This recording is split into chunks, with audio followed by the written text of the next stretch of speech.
ẹja sọ pé ọ̀kárí ọmọ ọ̀dọ̀ rere ẹ ṣe gbòsà gbòsà gbòsà mẹ́ta fún gómìnà ìpínlẹ̀ Èkìtì ó ti fakọyọ.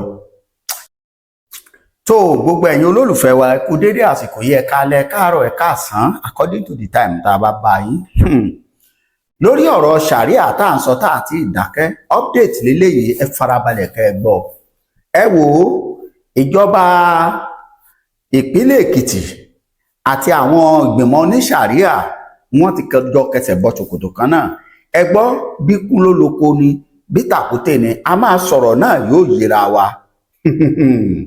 nígbà tí ọwọ́ ìjọba ìpínlẹ̀ Èkìtì tó ti ń tẹ̀ wọ́n lọ́kọ̀ọ̀kan báyìí pẹ̀lú àṣẹ láti ọ̀dọ̀ gómìnà ìpínlẹ̀ Èkìtì gangan Oyèbánjí Abíọ́dún pé ẹ fẹ́ bà ìlú òun jẹ́ ẹ farabalẹ̀ kẹ́ ẹ wá gbọ́ gbogbo ẹ̀ lórí ètò.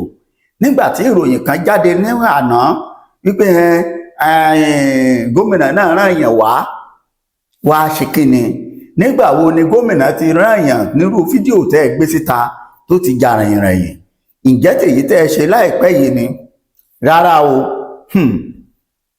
fúdí èyí gómìnà ti jáde tán ó ti fakọyọ ó ti ṣọkàn ọkùnrin ó ti jẹ́wọ́ ọmọ ọkọ yìí pé ń bo kò gbọ́dọ̀ wáyé pínrín yẹ̀wò nílùú òun tó ẹ fẹ́ kóhun ó débẹ̀ lẹ́ẹ̀kejì. ẹ̀sùn pọ̀ tí gómìnà kà sílẹ̀ sí ẹsẹ̀ wọn báyìí. ẹ má gbàgbé lánàá gbogbo eré ni wọ́n ń sá káàkiri ṣùgbọ́n gẹ́gẹ́ bí ìròyìn tó tẹ̀ wá lọ́wọ́ tá à ń gbìyànjú àti wádìí ẹ̀ka tó kó ìròyìn yìí jọ ọwọ́ ti ń tẹ̀ wọ́n lọ́kọ̀ọ̀kan. bẹ́ẹ̀ ni tí wọ́n sì ẹ máa kọ sí comment section bẹ́ẹ̀ ṣe ń wọlé ètò wo ló yẹ kí gómìnà pa fún wọn. àmọ́ ẹ má fún wọn ní ìdájọ́ tó le torí wípé wọ́n ṣẹ̀ṣẹ̀ bẹ̀rẹ̀ ni wọn ò tí ì gbé jáde tán dáadáa.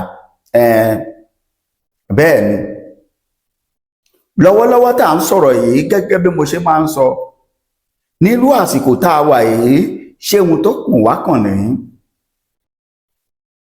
àwọn kan bẹ̀rẹ̀ sí ní àwọn èèyàn ń pè mí ẹ ṣé ẹ̀yin ọmọ Yorùbá àtàtà tí ẹ fẹ́ àlàáfíà fún ìlú yín àti fún ìran yín pẹ̀lú. mo ní ṣó yẹ kó jẹ́ Èkìtì ló máa jẹ́lùú àbọ̀dè fúnra Yorùbá lásìkò yìí ṣùgbọ́n mo mọ̀ pé Èkìtì ò lè gbàbọ̀dè torí pé ìlú tó jẹ́ pé ọ̀pọ̀lọpọ̀ àwọn tó wà ńbẹ̀ ṣeríkí ni wọ́n nínú ọpọlọ. ìlú àwọn professors ìlú àwọn ọ̀jọ̀gbọ́n àwọn péréte kan àwọn ọ̀ràn Fúlàní ni wọ́n ṣe léyìí tí wọ́n gbìyànjú àti ṣe léyìí bóyá nítorí nǹkan tí wọ́n rí láti ibì kan ni wọ́n ti lọ wá mọ́ṣáláṣí àbáláyé tí wọ́n ti lọ jókòó bíríkótó. kódà àwọn tí wọ́n wà ńbẹ̀ gangan tí wọ́n ń ṣèdájọ́ lórí wọn gẹ́gẹ́ bí ọkọ àtìyàwó wọn jà àbáwọn parí ẹ̀ nígbà wo ni wọ́n ti bẹ̀rẹ̀ ta lọ́lọ́pàá tó mú wọn lẹ́sùn jẹ́ o. ọmọ Yorùbá mo ní má ṣe é lògùn mámọ̀ a ní ọ má ṣe é torí ẹni bá ṣe é ojú rẹ̀ ó rí ohun tójú ẹnìkan kì í rí gẹ́gẹ́ bí orin Saheed Òṣùpá. ó lóun sọ pé òun máa ṣe é kóun máa ṣe ohun tẹ́nìkan kan ò ṣe rí kóun lè rí ohun tójú ẹnìkan kan ò rí rí. bẹ́ẹ̀ ni tìyín yìí lọ́wọ́lọ́wọ́ tá à ń sọ̀rọ̀ yìí àtẹni ọ̀nà pápá bora o bóyá ìlú kan ni wọ́n wà ní o ẹ ti mọ̀rú àwọn ìlú tí wọ́n lè wà. bẹ́ẹ̀ la rí lábẹ́nú gẹ́gẹ́ bí ìròyìn tá a gbọ́. àwọn kan ti ń dọ́gbọ́n lọ bẹ̀bẹ̀ ní pé kíjọba Oyèbánjí ó ṣàwọn jẹ́jẹ́ àmọ́ ṣe wọ́n jẹ́jẹ́ ò ṣe wọ́n jẹ́jẹ́. gómìnà bí mo ṣe sọ lánàá wọ́n fẹ́ fi ba ìjọba yín jẹ́ ni ó yẹ kó yé yín. ìdí nìyí tí gómìnà fi fọn rere ẹ máa rí gbogbo ẹ̀rí lórí ètò gẹ́gẹ́ pé irọ́ o kò sí ohun tọ́jọ́. fún àǹfààní ẹ̀yin tẹ́ ń gbọ́ wa lásìkò yìí ẹ dákun ẹ máa bá mi pín ètò yìí tó bá jẹ́ gbà àkọ́kọ́ bá mi subscribe sí channel yìí rí pé o pín ètò yìí gangan dáadáa.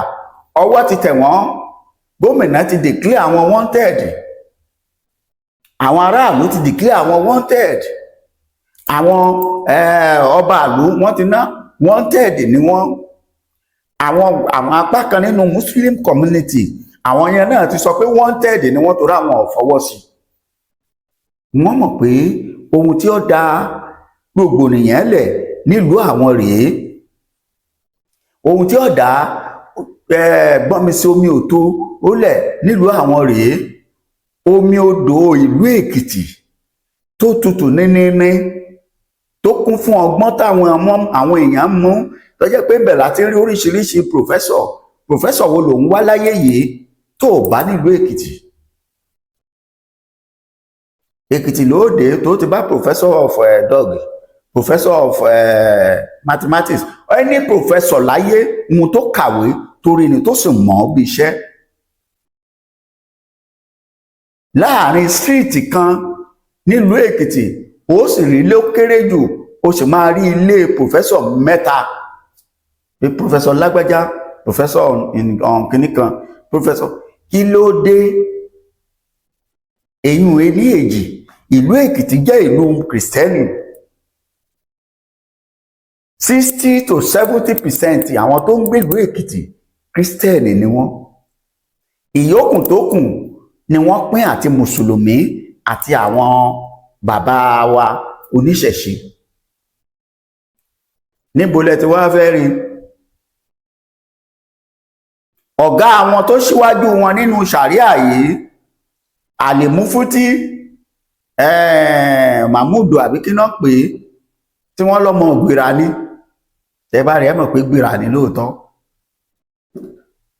Àtàwọn kábíyèsí tó sọpọ́ọ̀tì wọn, àwọn gan ti sọ nínú ọ̀rọ̀ wọn wípé àwọn ìlú kan wà táwọn lẹ́nu ara ẹ̀ ni wọ́n kà mọ́ Èkìtì pé Kìrìsìtẹ́nì ló ní.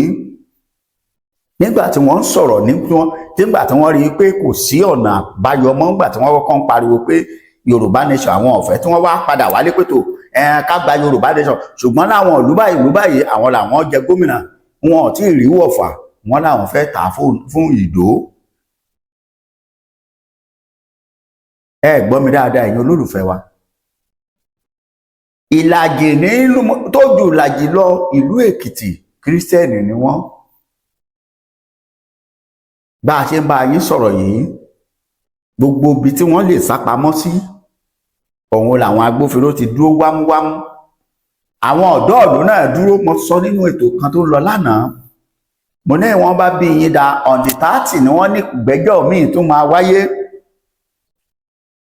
Ẹ já wò ó, mo fẹ́ wo ọlọ́pàá tí wọ́n ó kó gẹ́gẹ́ bí tí ó dáàbò bò wọ́n, àbí sójà, àbí àlùmọ́ ṣẹ̀rífù tí wọ́n fi ń gáìdì ṣẹ̀rífù gáàdì.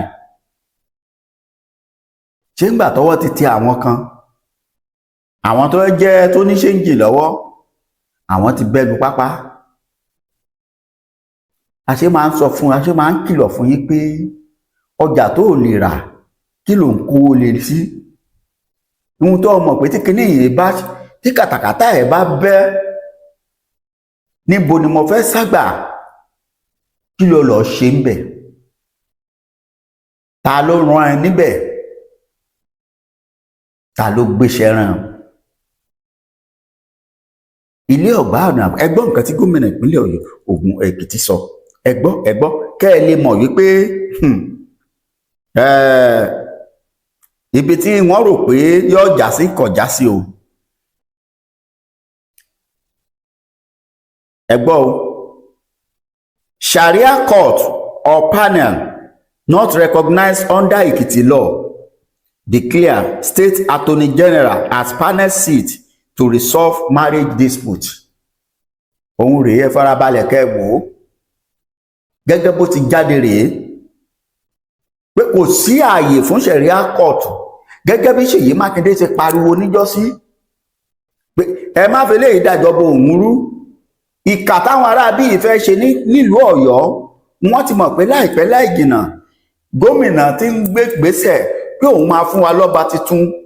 Àṣírí kan lẹ̀ ń gbọ́ yẹn. Wọ́n fẹ́ fi ọ̀rọ̀ Sharia kí wọ́n fi dojú ìjọba Ọ̀yọ́ rú. Wọ́n gbìyànjú ẹ̀, wọn ò rí ṣe. ẹ gbọ́ bóyá Ọ̀ṣun ni wọ́n ó tún gbé lọ báyìí kò tí ì yé mi, bóyá Oǹdó mo jẹ́rìí Oǹdó ayélála máa dáhùn bẹ́ẹ̀ ni wọ́n wá lè gbé lọ Abẹ́òkúta o àlá tí ò lè ṣẹ torí wọ́n ti gbìyànjú ẹ̀ lẹ́kọ̀ọ́ ṣùgbọ́n lọ́wọ́ tá à ń sọ̀rọ̀ ẹ̀ yìí ó ṣeé ṣe kí wọ́n sọ̀ sí ìdílé kó torí kò gbọ́ àmọ́ wọn lè jẹ àfi tẹ́ ẹ bá ṣe lábẹ́nú tí ò ní káùtù bẹ́ẹ̀ ṣe lọ kírun ní mọ́ṣáláṣí yìí tẹ́ ẹ bá lọ ṣe inú yàrá ẹnìkan nínú ẹ̀yin ìmáàmù yìí ọ̀tán kò sí ohun méjì ẹnìkankan ọba yín jà á sọ pé ẹ ṣe é ṣẹ̀ sí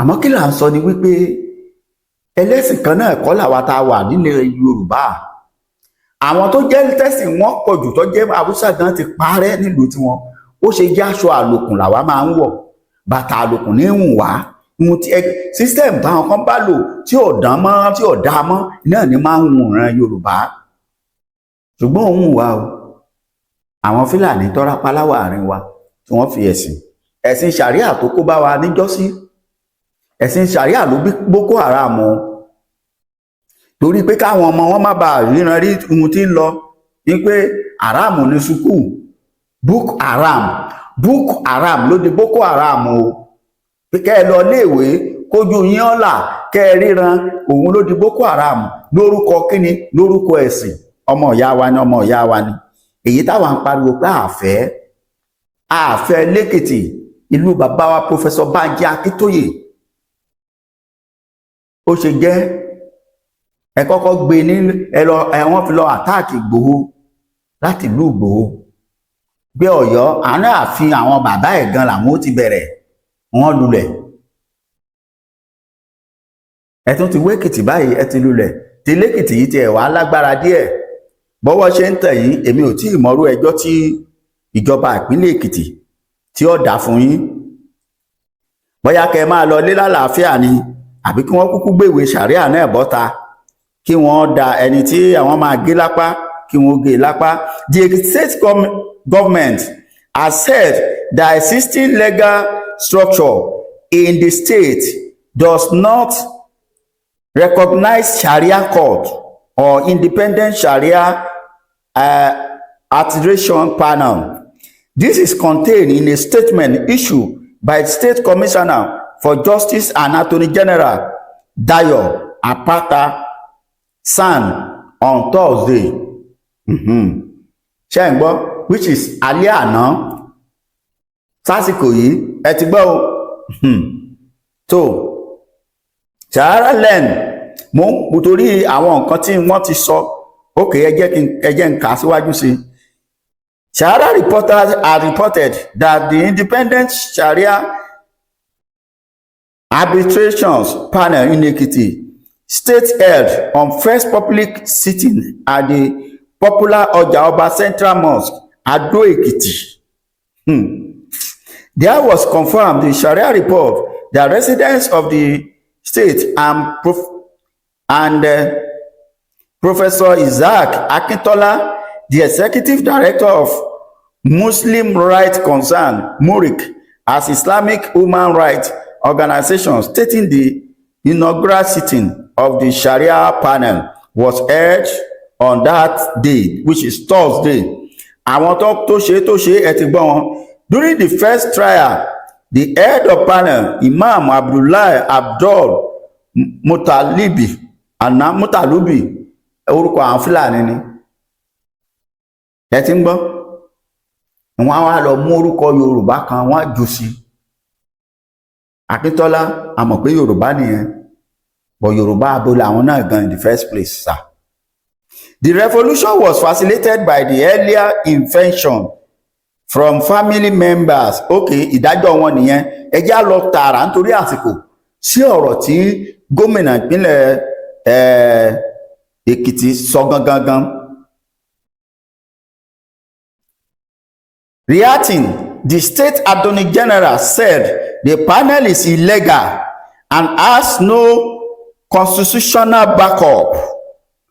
The Attorney General said there is an existing legal structure in the state that has been handling issues relating to Islamic, Christian, and traditional marriage and inheritance without any problem. Pé kò sí nígbà tí òfin kan ti wà, ilé ẹjọ́ ti wà tẹ́lẹ̀ tó mójútó mùsùlùmí, kìrìsìtẹ́nì àti ẹ̀sìn ìbílẹ̀. Kí lẹ̀yin tún lọ dá míì sí, ẹ ti rúgbìn oyin, ẹ ti kó ọwọ́. Attorney General ló ń sọ̀rọ̀ yìí ti ìpínlẹ̀ Èkìtì látẹnu ó ń gba ẹnu gómìnà sọ fún gbogbo àwọn oníwèé ìròyìn pé fún díẹ̀ yìí he said there's an existing legal structures in Ekiti State that e.g. customary court of appeal and high court that has been handling the issue relating to Islamic, Christian, and traditional marriage and inheritance without any rumors or agitations. Tí ò sí wàhálà gangan kan, court wà, customary court wà, customary court of appeal wà, high customary court wà, kí lẹ tún fẹ́?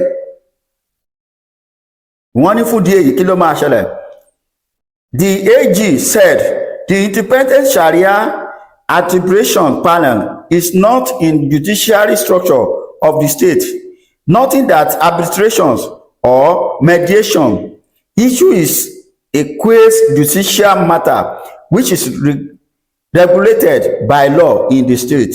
Apata said the Sharia court in the north are equivalent to the customary court in the south part of Nigeria, whereas appeal from Sharia court in the north go to Sharia court of appeal, the state similar as customary court of appeal that has been appealed from the customary court.